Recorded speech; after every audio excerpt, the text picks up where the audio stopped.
पहला बिंदु ये है कि कांग्रेस पार्टी आगामी 15 तारीख से पूरे बिहार में न्याय संवाद की श्रृंखला शुरू करनी जा रही है।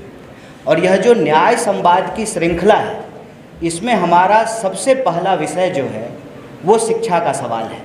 इसी तरह से नौकरी का सवाल, भागीदारी का सवाल और समाज के जो अलग अलग सेक्शन के लोग हैं उनके बीच में कांग्रेस पार्टी जाएगी, उनके साथ संवाद करेगी, उनके दुख तकलीफ़ को सुनेगी और उसी के आधार पर हम न्याय पत्र तैयार करेंगे। और उस न्याय पत्र के आधार पर आने वाले दिनों में चाहे चुनाव हो, हमारी सरकार बने या किसी और की भी सरकार बने, उन न्याय को लागू करने के लिए कांग्रेस पार्टी प्रतिबद्ध है। इसी सोच के साथ, इसी संकल्प के साथ आगामी 15 तारीख को